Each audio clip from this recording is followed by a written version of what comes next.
आप भी खोज रहे हैं अपने सपनों का आशियाना, तो आपकी ये तलाश जल्द ही खत्म होगी। क्रेडाई राजस्थान यानी confederation of real estate developers association of India लेकर आ रहा है रियल एस्टेट से जुड़ा प्रदेश का सबसे बड़ा प्रॉपर्टी फेस्टिवल। 4 से 7 अप्रैल तक राजस्थान इंटरनेशनल सेंटर में क्रेडाई रियल एस्टेट एक्सपो 2024 का आयोजन किया जा रहा है। इसमें कम बजट या प्रीमियम रेंज में 1 BHK से लेकर 4 BHK फ्लैट भी मिलेंगे। साथ ही निवेश के हिसाब से भी ग्राहकों को प्रोफेक्स में कई विकल्प मिलेंगे। क्रेडाई राजस्थान अध्यक्ष संजय गुप्ता ने बताया कि FS रियल्टी के सौजन्य से आयोजित इस राजस्थान के सबसे बड़े प्रॉपर्टी एक्सपो में प्रदेशवासियों को प्रॉपर्टी के ढेरों विकल्प और बेस्ट होम डील्स मिलेंगी। साथ ही साथ इस रियल एक्सपो में 2 साल के सबसे बड़े बम्पर डिस्काउंट और ऑफर्स दिए जाएंगे।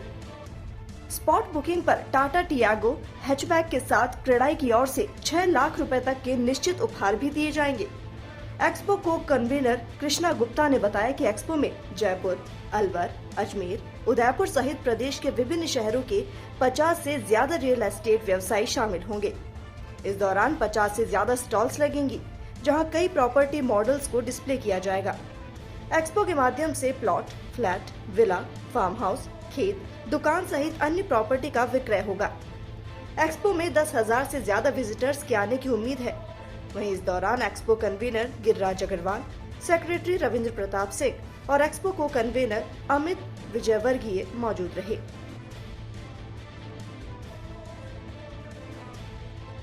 2022 में 35 डेवलपर्स ने उसमें हिस्सा लिया था। इस बार 43 डेवलपर्स इसमें हिस्सा ले रहे हैं और 10 हमारी टर्शरी इंडस्ट्रीज इसमें हिस्सा ले रही हैं। पिछले बार 6,500 लोगों के लगभग लोग आए थे। इस बार हम 10,000 लोगों के आने की उम्मीद कर रहे हैं। इस बार की जो हमारी कैंपेन है वो बहुत विशाल है एज़ कम्पेयर टू 2022।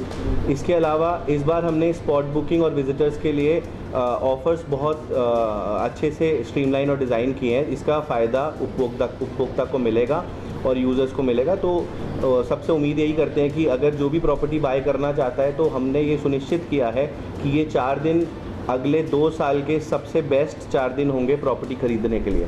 तो जिन लोगों ने अपना प्रॉपर्टी खरीदने का डिसीजन को होल्ड पे किया हुआ है या डेफर कर दिया है तो वो उसको प्रीपोन करें या फिर उसको 4 तारीख से 7 तारीख तक पधारें राजस्थान इंटरनेशनल सेंटर में और एक बहुत ही ग्रैंड एक्सपो को एक्सपीरियंस करें और उसका फ़ायदा उठाएं। कंपनीज एक्ट में भी ज़्यादातर बिल्डर्स कंपनीज बनाते हैं। कंपनीज एक्ट में भी ये है कि आपको 1% अपना जो प्रॉफिट का है वो सामाजिक सरोकार में लगाना है। या जब एनवायरमेंटल कमेटी के पास जाते हैं तो उस टाइम पर भी जो हम लोग प्रोजेक्ट अप्रूव कराते हैं तो हमें एफिडेविट देना पड़ता है कि करीब हर प्रोजेक्ट में अप्रॉक्सीमेटली 15 से 20 लाख रुपए का CSR आपको करना पड़ता है।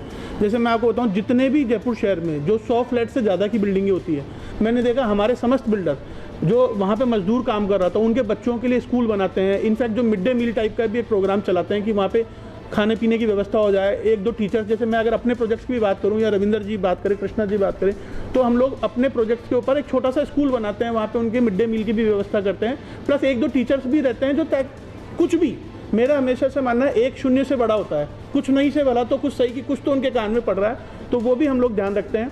इसके अलावा भी सामाजिक सरोकार में जो हमारे बिल्डर मेंबर्स हैं, जैसे अभी हमारे एक बिल्डर ने एक अपना घर बन रहा है जामडोली के अंदर, जहां बुजुर्गों के लिए जो राजस्थान सरकार की एक एजेंसी है, जो विमंदित बच्चे हैं उन्हीं के साथ में बुजुर्गों के लिए आवास की व्यवस्था हो रही है। हमारे एक बिल्डर ने 51 लाख रुपए वहाँ पर दिए।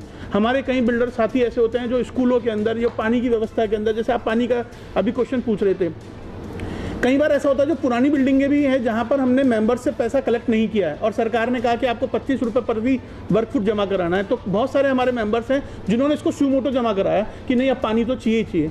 और जो आप पानी वाला भी प्रश्न पूछ रहे थे, जब किरण माहेश्वरी जी जलदाय मंत्री थी पिछली भाजपा सरकार में, तो एक स्टडी हुई थी जिसके अंदर यह आया था कि एक व्यक्ति प्रतिदिन 110 लीटर पानी का इस्तेमाल करता है अगर वो नॉर्मल घर में रह रहा है। तो अगर वही व्यक्ति बहुमंजिला इमारत में रह रहा है तो उसको 70 लीटर पानी की आवश्यकता होती है, यानी करीब करीब 40 लीटर पानी की बचत होती है। वो कैसे होती है? जैसा अभी रविंदर जी ने बताया कि वाटर हार्वेस्टिंग सिस्टम्स हैं, आपके STP प्लांट्स हैं, आपका जो पानी के जो पौधों के अंदर भी हम जो पानी दे रहे हैं वो STP से पानी आ रहा है। हमारे जो WCs है उसमें ड्वेल पाइपिंग हो रखी है, तो वो भी एक अपने आप में सामाजिक सरोकार है।